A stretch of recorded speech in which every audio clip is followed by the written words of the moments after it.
What's up everyone? Welcome back to the channel. Today we are doing something absolutely insane. We're going to the Republic of Nauru, one of the smallest and least visited countries in the entire world. Most people can't even find it on a map. It's just this tiny dot in the middle of the Pacific Ocean. So I thought, why not fly all the way out here and find the 15 most incredible things you can possibly do. We're talking stunning beaches, secret caves, a history so wild you won't believe it. This isn't just a travel guide, it's a challenge to see if we can uncover every single gem this island has to offer. This is going to be a lightning fast tour, a true laugh and learn list. We've got 15 spots to hit, and this video is only about 7 minutes long. That means we're spending around 28 seconds on each one, so don't blink or you might miss something epic. I'm going to be dropping fun facts, crazy history, and probably a few terrible jokes along the way. I literally spent thousands of dollars to get here, so the least you can do is stick around to see if it was worth it. Spoiler alert, it totally was. Our mission is to prove that even the smallest places can have the biggest adventures. We're going from the highest point on the island down to its hidden underground wells. I've chartered boats, hiked to forgotten war relics, and even tried to haggle at a local market. And I'm taking you with me for every single second of it. Chapter 1. Alright, first up we are at Anibare Bay, and holy cow, look at this place. This is Nauru's biggest and most beautiful beach. The sand is so soft you'll forget you're on a tiny dot in the Pacific. I'd make a sand castle, but I'd feel bad for ruining its perfection. The water is crystal clear. It's one of the safest spots on the island for a swim, protected by the reef, basically a giant natural swimming pool. Pro tip, walk the bay to the limestone cliffs at either end.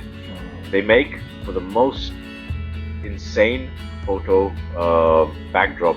Seriously, your Instagram will thank you.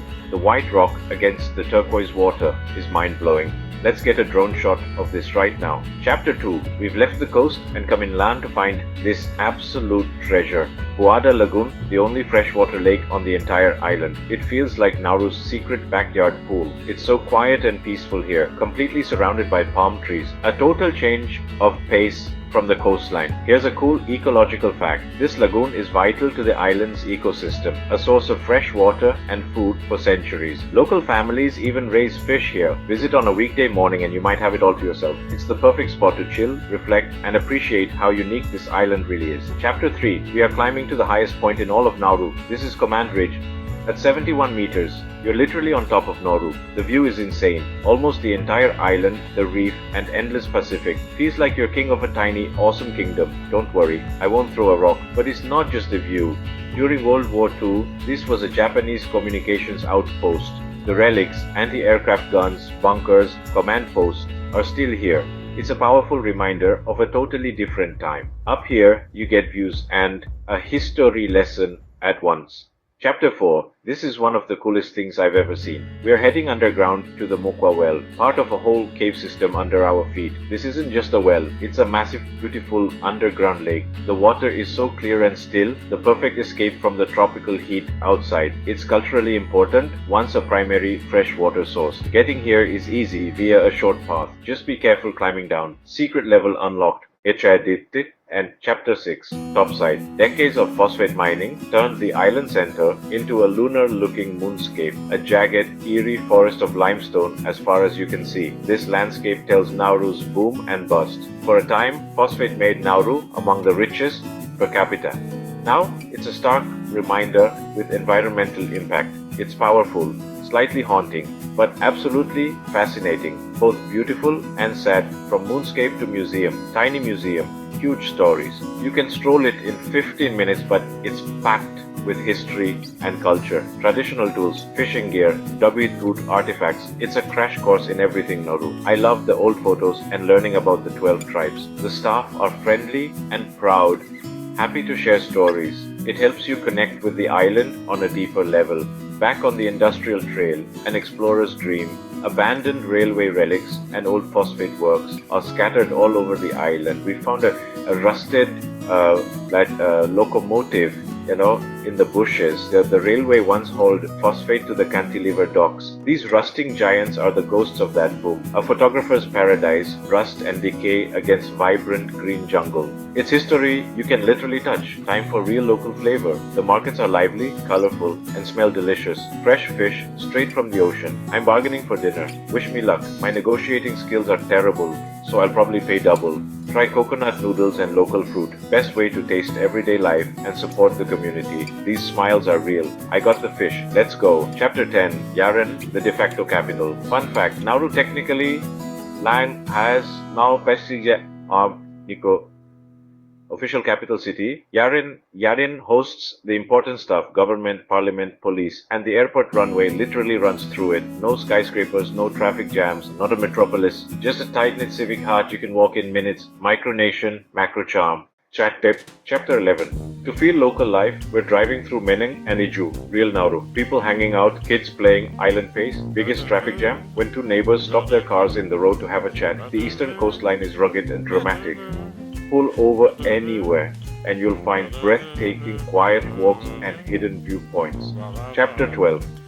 We're watching a traditional Nauruan dance. The energy, the singing, the costumes, captivating, passed down for generations. I'll try to learn in 10 seconds. Okay, maybe not. Zero rhythm, and I want to be respectful. If you get the chance, see a performance or learn weaving. Be respectful, ask questions, show appreciation, and support the artists. You can't come to a tiny Pacific island and not get on the water. We chartered a boat to catch dinner, or at least a great story. Nauru's waters are deep and full of tuna and wahoo. Local crews are experts. Just watching them is like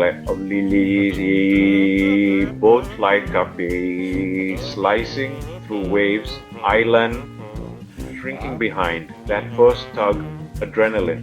Safety first. Always go with an experienced local guide, even without a catch. Seeing Nauru from the ocean is unforgettable. Update. We caught tuntin. Or tuna. Next gem. Take a quiet moment to observe. Nauru's great for bird watching. Coastlines and lagoons alive with seabirds. You'll spot frigate birds with massive wingspans, angelic white terns, and noddies everywhere. No expertise needed. Just look around. Find a quiet cliff near Anibare or the Buada shore. Binoculars help, but even without them, the show is fantastic. Final gem. Watch the sunset. Here, the sky explodes. Orange, purple.